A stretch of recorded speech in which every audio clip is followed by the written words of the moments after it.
Imagine for a moment feeling completely free. Free from nagging self-doubt, from explosive reactions you don't understand, from a deep, unsettling feeling that something essential is missing from your life. What if the path to this freedom isn't found by fixing your perceived flaws or relentlessly pursuing external success, but by turning inward towards the parts of yourself you've actively ignored or suppressed? Today, we're going to explore a fundamental mistake most people make. A mistake that, according to the pioneering depth psychologist Carl Jung, keeps you trapped, limits your potential, and disconnects you from your true power. Jung called this the rejection of the shadow. Think about the parts of yourself you dislike, perhaps even hate. Maybe it's anger, jealousy, insecurity, or a perceived weakness. What about desires you've deemed unacceptable, or talents you've convinced yourself are impractical? The world, society, our families, and even ourselves teach us to compartmentalize, to highlight the good parts we deem acceptable and push the bad, uncomfortable ones into the dark. This exiled territory within your own psyche is what Jung termed the shadow. It's not necessarily evil or inherently bad, but simply everything that our conscious ego decides is not me or unacceptable. These are the traits, desires, instincts, and experiences that we repress, deny, or disown because they conflict with the image we want to present to the world, what Jung called the persona.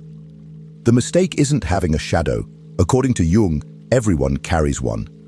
Everyone carries a shadow, he said, and the less it is embodied in the individual's conscious life, the blacker and denser it is. The real error, the crucial mistake, is believing that by ignoring, suppressing, or denying this part of yourself, you make it disappear.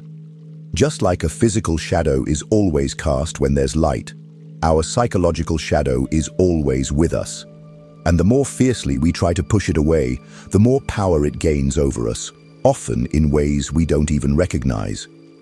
The energy we use to keep the shadow buried is immense.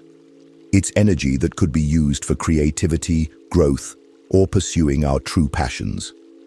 Instead, it's spent maintaining a false front, building walls, and living in fear that the unacceptable parts of us might be exposed. Have you ever felt a strange sense of resistance when trying something new, as if an unseen force were holding you back? Or experienced sudden, overwhelming emotions that seem to come out of nowhere?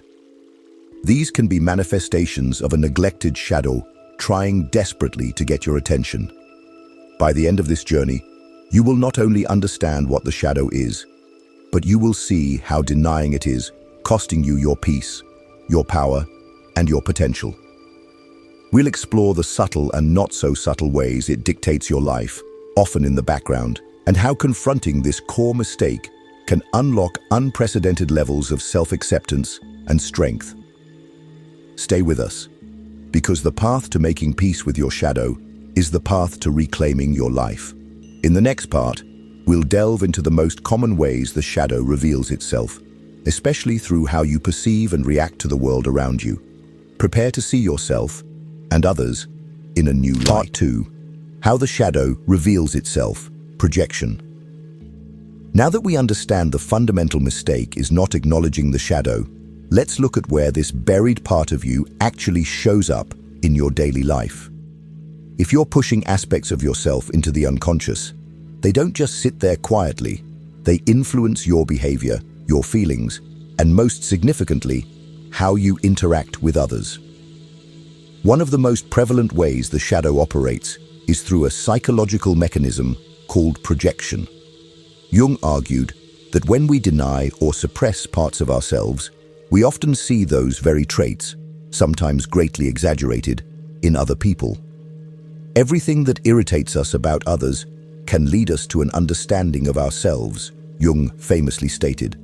Think about someone who really gets under your skin, someone whose behavior triggers an intense emotional reaction in you, disproportionate anger, judgment, or even disgust. Jung would suggest that this person is likely acting out a part of your own shadow that you refuse to acknowledge. You're projecting your disowned trait onto them. For example, if you secretly harbor feelings of inadequacy or a deep-seated fear of failure, you might find yourself intensely critical of anyone who seems overly confident or successful. You might dismiss them as arrogant or narcissistic, not realizing that the intensity of your reaction stems from your own suppressed desire for recognition or your fear of embodying those confident qualities yourself.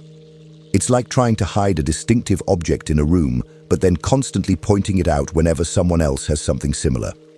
Your focus on the external is a giveaway about what you're hiding internally. Have you ever been accused of something that you vehemently denied, but upon reflection, you realized there was a kernel of truth to it? That could be another manifestation. When the shadow isn't integrated, its energy can burst out unpredictably, or it might show up in behaviors you consciously reject. Jung stated, "A man who is possessed by his shadow is always standing in his own light and falling into his own traps, living below his own level." Recurring patterns in your life can also point to the shadow.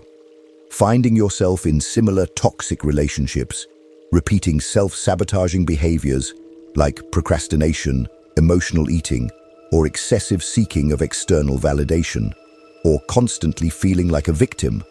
These aren't just random misfortunes. Often, they are the shadow expressing itself through compulsion, driven by unacknowledged wounds or denied aspects of the psyche. The core mistake here is interpreting these manifestations as simply problems to be fixed externally, instead of seeing them as valuable signals from within. The shadow is not a monster under the bed. It's a disowned part of yourself trying to return home. Its uncomfortable appearances are invitations to look inward. Acknowledging your projections is the first crucial step in undoing the mistake of denying your shadow. It takes courage to admit, maybe my intense irritation with their arrogance is about my own fear of owning my power. But this act of self-honesty begins to disarm the shadow's negative power. In the next section, we'll delve deeper into why we resist confronting the shadow so fiercely and how this resistance fuels the cycle of unconscious behavior. It's not a lack of willingness. Often, it's a profound fear we need to understand. Part 3. Why we resist facing the shadow. We've talked about the shadow and how it leaks into our lives, primarily through projection. But why do we make this mistake of denial in the first place? Why is facing the shadow so incredibly difficult? Jung understood that our resistance isn't merely inconvenience. It stems from deep-seated psychological dynamics and learned behaviors. At the heart of this resistance is the ego. The ego is our conscious sense of self, the I that navigates the world. It builds our identity, makes decisions, and tries to maintain a sense of control and consistency. For the ego, the shadow represents a threat.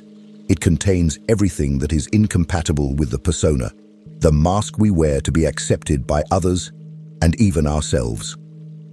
Facing the shadow means confronting uncomfortable truths about ourselves, our flaws, our weaknesses, our socially unacceptable desires, even aspects that clash with our own personal moral code. This can be deeply destabilizing for the ego, which strives to see itself as coherent, capable, and good. Societal and familial conditioning play a huge role too. From childhood, we learn what is praised and what is punished. Behaviors, emotions, and even aspects of our personality that were met with disapproval, shame, or lack of validation are often the first candidates for the shadow. We internalize these messages. Don't be angry. Don't be sad. Don't be too loud. Don't be selfish. These denied parts don't disappear. They simply retreat into the unconscious, becoming part of the shadow. Jung stated, "The shadow is a moral problem that challenges the whole ego personality, for no one can become conscious of the shadow without considerable moral effort. It requires moral courage because it asks us to question our own value system and the morality we've been socialized into, potentially even admitting that what we perceived as purely good about ourselves might be one-sided, pushing valuable energy into the dark. The fear of pain is also a major deterrent. The shadow often contains unprocessed wounds and traumas. Looking into it can mean re-experiencing past hurt, shame, or fear of rejection. As one of the provided texts eloquently puts it, ignored pain does not disappear. It just digs tunnels inside you until one day, without warning, everything collapses. Facing the shadow brings this pain to the surface, and our instinctive reaction is often to flee. People will do anything, no matter how absurd, to avoid facing their own souls, said Jung. Moreover, the unconscious is, by definition, unknown territory. The ego prefers what is familiar and controllable. The shadow belongs to the realm of the unconscious, and exploring it means stepping into darkness, confronting ambiguity, and potentially finding aspects that feel alien or threatening. Jung likened this to descending into an underworld or facing a formidable opponent. A man who has not passed through the inferno of his passions has never overcome them, he noted. The easy path is to maintain the illusion of control, to pretend the shadow isn't there, or to blame others when its contents inevitably appear in our lives. The key mistake is thinking this resistance serves us. While it feels like protection, it's actually a self-imposed prison. The unacknowledged shadow operates outside of our conscious control, making us reactive, vulnerable to manipulation, and preventing us from accessing its buried gifts. Until you make the unconscious conscious, Jung warned, it will direct your life, and you will call it fate. In the next section, we move from understanding the problem and the resistance to exploring the crucial Jungian path forward, shadow integration. This is where the possibility of reclaiming your energy and living a more authentic life begins. Part 4, the path to integration, awareness and acceptance. Understanding the mistake of denying the shadow and the reasons behind our resistance is crucial, but the journey doesn't end there. Jung didn't just identify the shadow, he provided a path to engaging with it constructively. This path is called shadow integration. Integration is not about becoming the shadow or unleashing your dark side in a destructive way. As the sources emphasize, it's about acknowledging and accepting these hidden aspects of yourself as part of who you are. It's about bringing what is unconscious into the light of consciousness.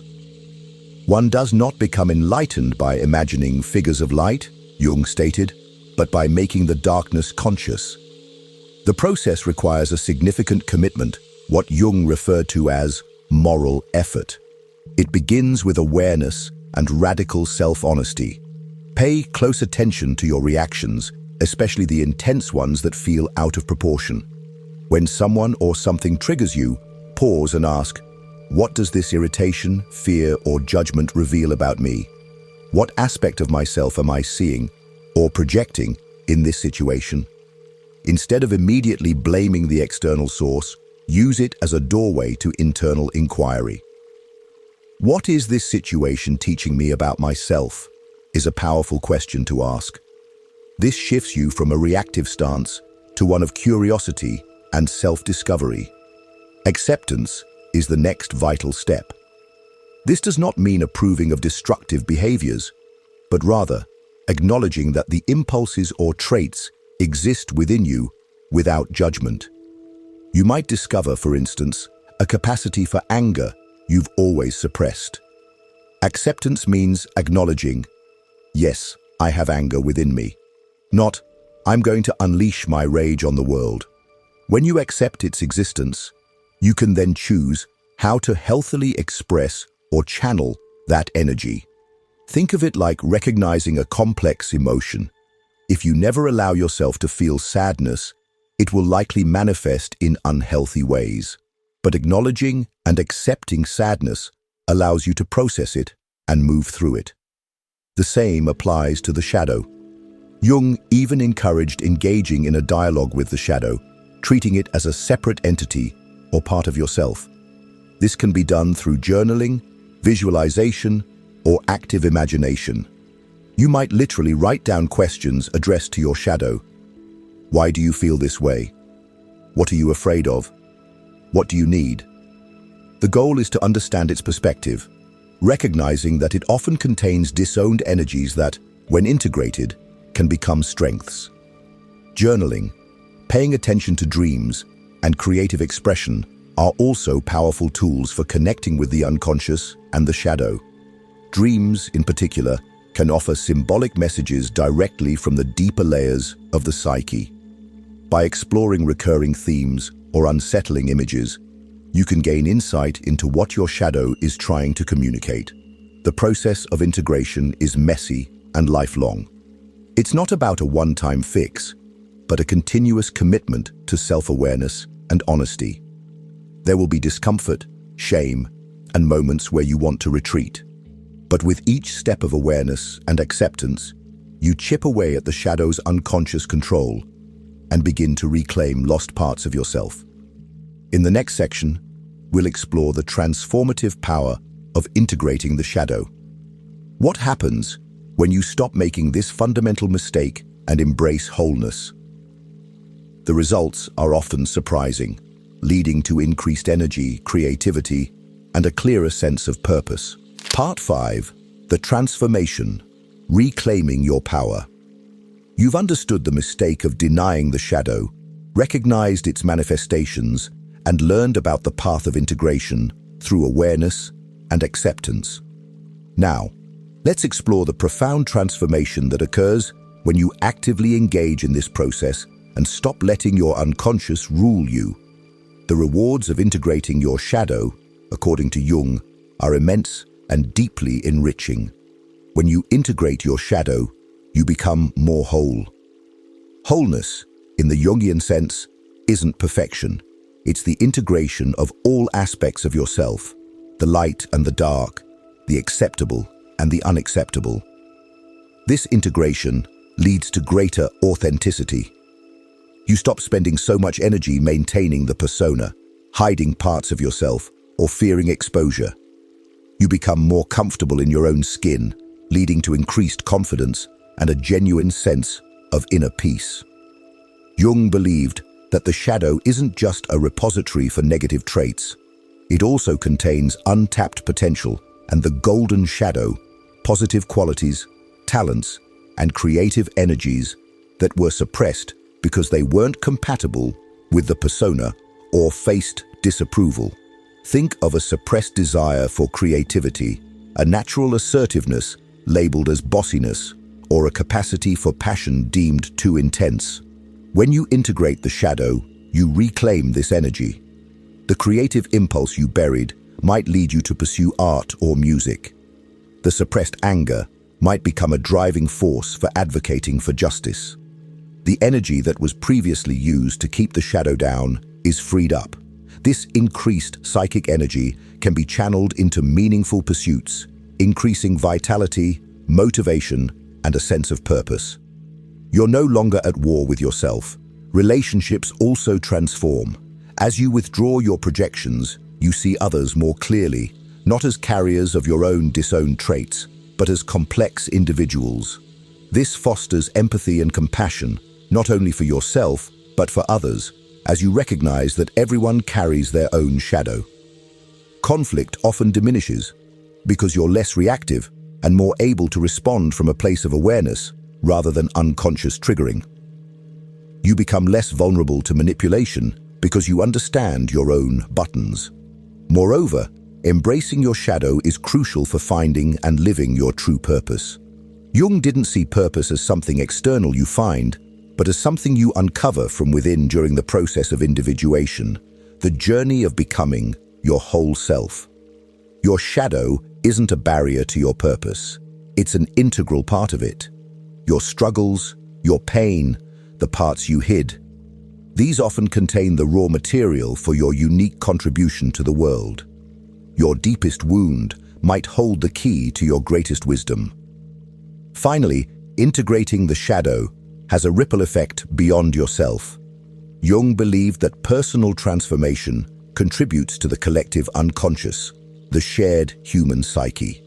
By bringing more consciousness into your own being, you contribute to the possibility of greater understanding, empathy, and peace in the wider world. You become an example of what it means to be truly human, flawed, complex, but striving towards wholeness. This courage can inspire others to begin their own journeys. The mistake of denying the shadow keeps you small and fragmented. Embracing it allows you to become the full spectrum of who you are, reclaiming lost power and stepping into your authentic purpose. In the final section, we'll summarize this transformative idea and leave you with a powerful realization that will solidify why confronting your shadow is perhaps the most important work you can do in your life. Part 6. The ultimate insight. Wholeness requires your shadow. We've arrived at the culmination of our journey into Carl Jung's concept of the shadow. We've seen the mistake of denying it, the myriad ways it manifests, the deep reasons we resist it, and the transformative power of integrating it. Now, let's tie it all together with the ultimate insight. The most significant mistake you can make is not having a shadow, because that's impossible. The mistake is operating under the illusion that you can somehow live a complete, authentic, and powerful life without it. Jung's work isn't about eliminating darkness, but recognizing its indispensable role in creating wholeness and meaning. How can I be substantial if I do not cast a shadow? Jung questioned. I must have a dark side also if I am to be whole. The shadow is not just a problem to be solved. It is a part of your humanity. It contains your rawness, your primitive instincts, your unexpressed vitality, and the wisdom gained from your deepest wounds. To deny the shadow is to deny a fundamental source of energy and knowledge within yourself. It's like trying to run a complex machine using only half of its parts. Jung's greatest gift was showing us that true self-knowledge and growth require a confrontation with the entirety of who you are. It demands the courage to look into the mirror, recognize the parts you've rejected, and say, "This too is me." This radical acceptance is not weakness. It is the foundation of authentic strength. As one source puts it, the acceptance of oneself is the essence of the whole moral problem and the epitome of a whole outlook on life. When you embrace your shadow, you stop projecting it blindly onto the world. You stop being controlled by unseen forces. You reclaim your power to choose how to respond to life, rather than simply reacting from old wounds or suppressed impulses. This is what Jung meant by individuation, the process of becoming your indivisible, whole self. It's a journey that makes you robust, adaptable, and deeply aligned with your true nature. The ultimate realization is that the parts of yourself you've tried hardest to hide often hold the greatest keys to your freedom, your energy, and your life's unique purpose. The pain you avoided contains the lessons. The qualities you judged in others are pointers to your own undeveloped potential. Stopping the mistake of denying the shadow isn't easy, and it never truly ends. It's a continuous practice of self-awareness, honesty, and courageous acceptance. But every step you take towards integrating your shadow brings you closer to living a life that is authentically yours, a life filled with more clarity, presence, energy, and profound meaning. Don't wait for permission or external validation. The power to reclaim yourself lies within. The invitation stands. Turn towards your shadow, not with fear, but with curiosity.